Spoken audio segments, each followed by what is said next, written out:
शहजाद पूनावाला जी, आज जो इमाम साहब कह रहे थे उसमें एक लाइन उन्होंने जोड़ी, वो ये कि जब नफरती बीज एक दूसरे समुदाय की तरफ से या खासकर हिंदू संगठनों की तरफ से बोए जाएंगे और ये कहा जाएगा कि मुसलमानों के साथ व्यापार मत करिए, मुसलमानों को बायकॉट कर दीजिए, तो उन पर भी तो चोट करने की जरूरत है, उन्हें भी तो समझाने की जरूरत है। क्यों एक पक्ष या फिर एक तरफ ही हमारी आंख खुलकर देखती है?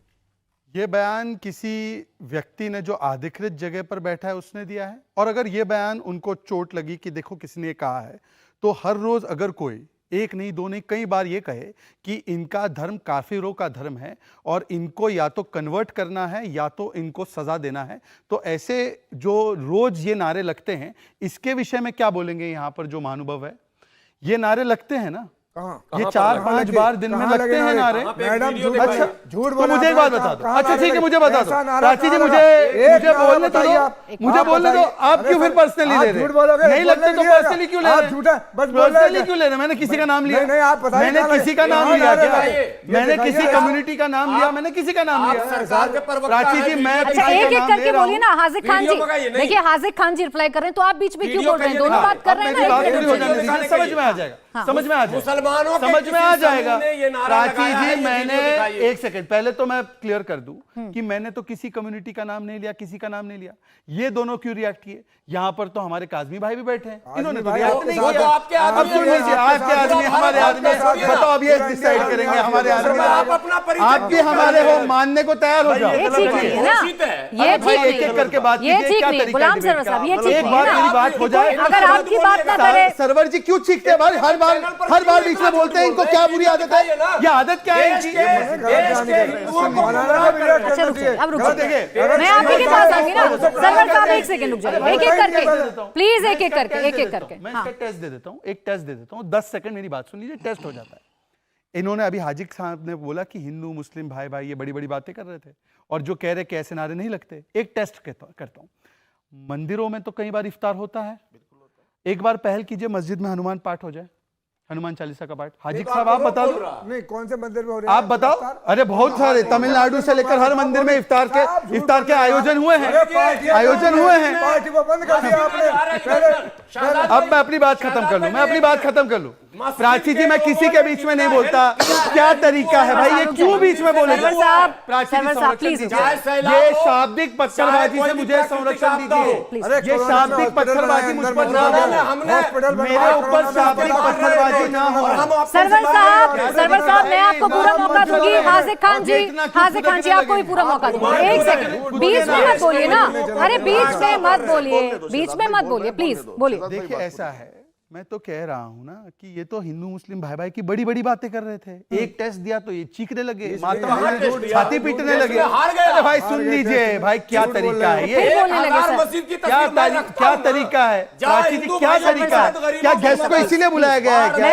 इनको क्या इसीलिए बुलाया गया है क्या? बच्चों का इनको इसीलिए बुलाया गया है क्या? बीच में इंटरप्ट करे इनको, काज़मी जी को भी, मुझे भी। प्राची जी ये तरीका गलत है, हम भी फिर इंटरप्ट करेंगे।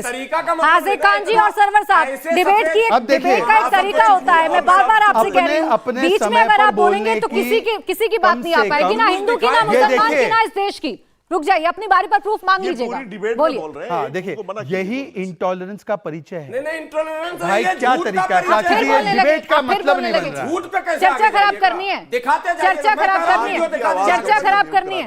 आप नोट कर लीजिए, आपको प्रूफ मांगने, अपनी बारी में प्रूफ मांग लीजिएगा, ऐसे तो चर्चा खराब होगी। शहजाद जी भी बोलेंगे, आप भी बोलेंगे, किसी की बात नहीं होगी। बोलिए एक वाक्य, इसी को काज़मी साहब इसी को इंटॉलरेंस कहते हैं कि कोई इसी का इंटॉलरेंस कहते हैं। सही बताया आप। प्लीज रुक जाइए सरवर साहब, प्लीज हाफिज सरवर साहब प्लीज रुक जाइए सर, प्लीज रुक जाइए। मैं आपसे सिर्फ रिक्वेस्ट कर सकती हूँ, आपको तो दिखाना है ना कि आप कितने सहनशील हैं, आपको बताना है ना कि कैसे आप हिंदू और मुसलमान की बात एक साथ रहकर करना चाहते हैं। आप प्लीज शांत हो जाइए सर, प्लीज। गलत बोलेंगे और सही बोलने वाले को बोलने नहीं देंगे। अरे यार चुप हो जाइए, शोर मचाने की जगह नहीं है।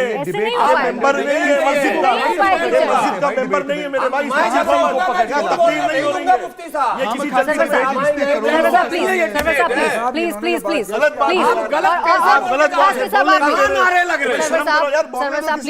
प्लीज रुक जाइए, चर्चा को चलने दीजिए। अगर आपको चर्चा करनी है, मैसेज जाने देना है कि कौन सही कौन गलत। बोलिए शहजाद जी। सर तन से जुदा के नारे नहीं लग रहे क्या इस देश में? और कौन लगा रहा है? सबने देखे। दूसरी बात, अब देखिए मैं तो कह रहा हूं ना, यही इंटॉलरेंस है। मेरा इलाका, मैं बोलने नहीं दूंगा। कोई मेरे इलाके में आ जाएगा तो मैं पथराव करूंगा। पत्थर कहां से आए? अच्छा, अब इन्होंने 2 बातें की, मैं 2 बातें स्पेसिफिकली पूछना चाहता हूं। इन्होंने कहा देश जल रहा है।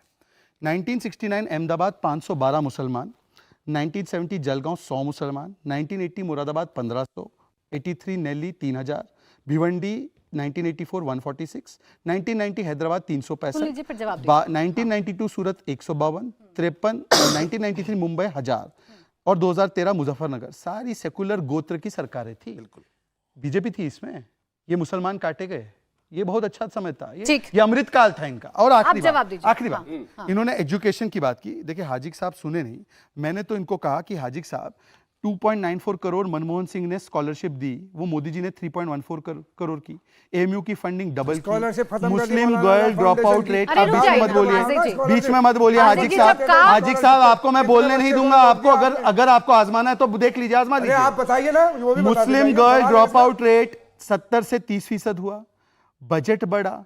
ये एजुकेशन की बात करें ना, आपको पता है बंगाल में सबसे कम एजुकेशन है मुसलमानों का, जो सेकुलर गोत्र का राज्य बताया जाता है, और गुजरात में सबसे ज्यादा है। अब बताइए। अब मुझे बीच में आना होगा। अब आप सरवर साहब, अब आप जवाब दीजिए। किसी के बीच में बोलने से चर्चा नहीं हो पाएगी। अपनी अपनी बारी का इंतजार करके बोलिए। अब जवाब दीजिए। जो एग्जाम्पल उन्होंने दिए या जो बातें कही कि कितना काम सरकार ने किया है, ये नहीं दिखता क्या?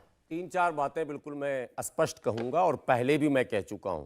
जैसे बंगाल का भी जिक्र लाया आपने, बात काट दी, मुकम्मल नहीं हो सकी शाहजाद भाई की।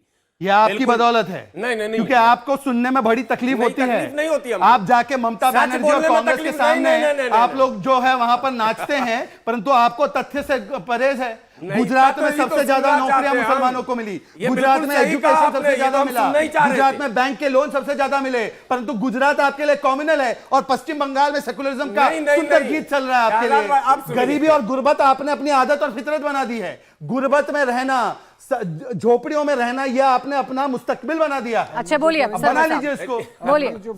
इंडिया टीवी हर वक्त हर जगह डाउनलोड करने के लिए सर्च करें India TV news Google play store या ऐप स्टोर पर।